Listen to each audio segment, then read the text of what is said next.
Hey Capricorn, my name is Audrey Alison. Thanks for joining me for your August 2016 forecast for the month.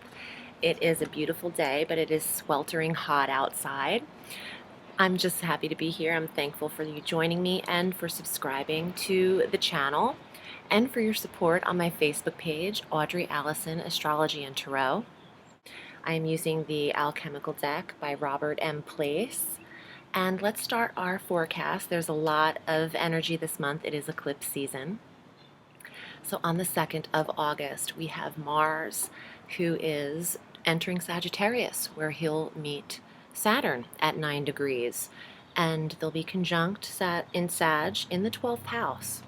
You know, Capricorn, a lot of signs, in fact, all other 11 signs, have been dealing pretty heavily with your ruling planet, Saturn, and Mars with the retrogrades going in and out of Scorpio and then back into Sag. But you have all of this energy in the 12th house, which I never mind. I don't mind the 12th house activated with planets, with malefic planets like Mars and Saturn, because Mars is stimulating the dream life and the dream action. So there's a lot of instinctual and prophetic energy that can exist when Mars enters the 12th house. I like that as an intuitive, as an empath. Mars in the 12th always helps me with messages and channeling. Now Saturn there is discerning, helping you discern what is of necessary information and what is not. So I like this energy. I would pay attention to your dreams. I would also think about releasing addiction at this time because you have all of the cosmic support you need with Saturn in the 12th as well as Mars there having you take action about what is not necessary in the 12th house of endings and release and addictions. And it can be very quiet and personal to you. You know, even though Mars is action and Mars is rowdy, the 12th house is internal and very quiet. So maybe you don't need to announce to the whole world what it is you are doing. As long as you intuitively know, that's all you need. Just keep it to yourself and move forward. On the 2nd of August as well, we have our new moon this day at 10 degrees of Leo. So the fire signs are stimulated, and this is all trining Uranus in Aries in your 4th house, and the new moon in Leo being stationed in your 8th house. The quiet houses are in effect for Capricorn. It is a time of rest. It is a time for internal connections with the house of Mother, the 4th house of Mother. And for those of you looking for new property even, this could initiate the stages of that. The wanting to, move, relocate could start with the new moon. On the 5th of August, Venus enters Virgo, another earth sign, so this energy trines Pluto in Capricorn, stationed in your 1st house. When Venus enters Virgo, through August 29th, she'll be conjunct Jupiter, planet of expansion, all in the 9th house. Capricorn, you must have been traveling and you might have been going the distance, either out of the country or across the country or overseas. Because your 9th house has had Jupiter in it for quite a while, for about 10 months now, and this is bringing on the faith and optimism to broaden the perspective, literally and figuratively. So higher educations, travel, doing trips that you can't just get in the car and do, making trips that take you further distances, all trining Pluto in Capricorn, adding to the intensity here. I like that. I like Venus conjunct Jupiter in the 9th house. Those of you who need certifications or training, this is huge beneficial energy here. Both benefit planets. On the 13th, Saturn will go direct in that sign of Sagittarius at 9 degrees that I mentioned, where he'll be conjunct Mars. On the 18th, we have our first eclipse in the eclipse season. We have our full moon lunar eclipse at 25 degrees of Aquarius in the 2nd house. So there is an ending in the possession sector. A lot of you are getting rid of what is no longer necessary, tightening up the budgets, going through the possessions and literally eclipsing out what is old. You know, I did this recently, but it might apply, and I'm just getting the urge to mention it. But if you don't have to be a pack rat or a hoarder. You can just have things in your home that you literally haven't touched in years, and those things need to go. They actually collect old energy. I started going through some of my cabinets, cupboards, and drawers, and I just started throwing things in bags to give to Goodwill that I hadn't laid hands on in about a year. If you haven't touched something in your home in a year, chances are you don't need it. So think about what's accumulating energy in your home or in your life as far as your possessions around the 18th when that eclipse happens, because there will be an illumination in this sector for you and you'll see what you don't need. The moon will help you see it. She'll shine brightly down upon what doesn't need to be there anymore.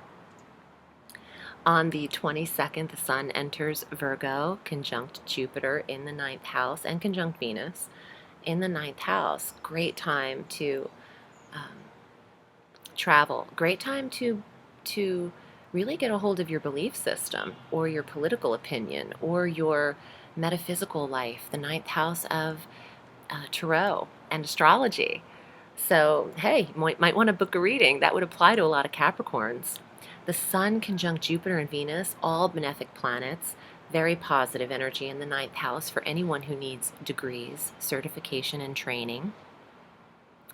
On the 29th, Venus enters Libra in the 10th house of career, the house you naturally govern on the solar wheel, Capricorn. So you like Venus here because harmony in the career is Capricorn's dream.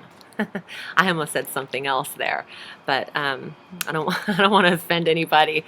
That's Venus in the 10th house is Capricorn's excitement. So there's harmony and balance in that sector for you. There could be promotion because Venus is also money. And there's also a recognition here. There could be some kind of fame or award happening in this social status sector, name change, title change. Venus could be smoothing over the title at that time. On the 30th, Mercury retrogrades in Virgo at 29 degrees back through 14 degrees of Virgo, and that's through the 30th of August through September 22nd in that 9th house. So not a good time for travel, especially long distance, because it's hitting your long distance travel sector. So for those of you who have plans booked, I would expect delays there, just technical delays in general, but there could be some glitches in hotels and where you're staying and mix-ups. So I would recheck any and all types of reservations that you have if you are traveling in that retrograde Capricorn, because it's hitting your travel sector, but your communications could be off too in general, so just be aware. I also wanted to say on the 1st of September we're having our new moon solar eclipse at 9 degrees of Virgo, trining Pluto in your sign in the 1st house, conjunct Jupiter. The new moon solar eclipse could see a fresh start in the sign of Virgo for you, and this would apply in that 9th house, new courses, new belief systems, a new approach to the world. Maybe you've traveled and you have a broader vision of your life now that you've gained some knowledge outside of your normal comfort zone or normal area. Let's get to the cards. The Alchemical deck by Robert M. Place is what I'm using. And if you'd like to book with me, I read all through the week at audreyalison.com. You can select your desired reading length, and I will get back to you in an email in a few days, a day or two, and get something set up. Okay, let's see. Capricorn, what are your cards for August 2016? Well, transition. This is the 8th house, which your new moon at 10 degrees of Leo is impacting and trining Uranus in Aries, and also trining Mars and Saturn. Okay, so some of you Capricorns definitely have had change occurring.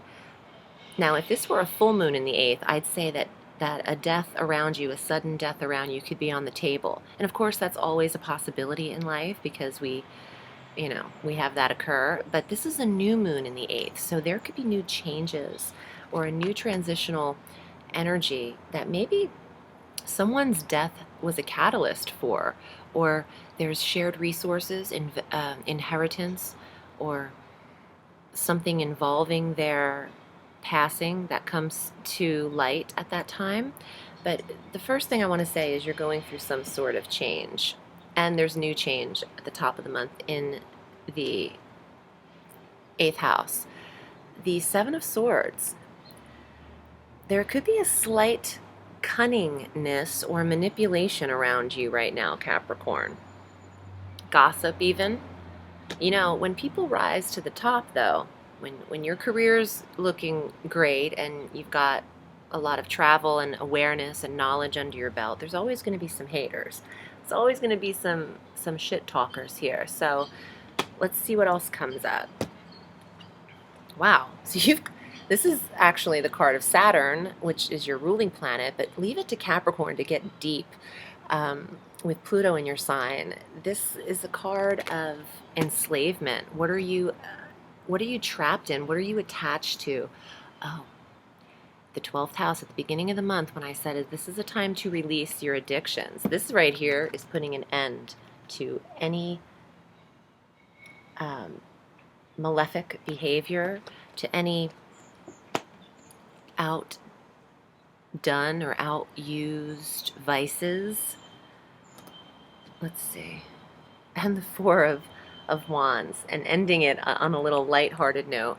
This is your relationship. It's also the 8th house of intimacy. It could be the 7th house of marriage as well, but it's the bride and the groom. It's also a ceremony and connection. So,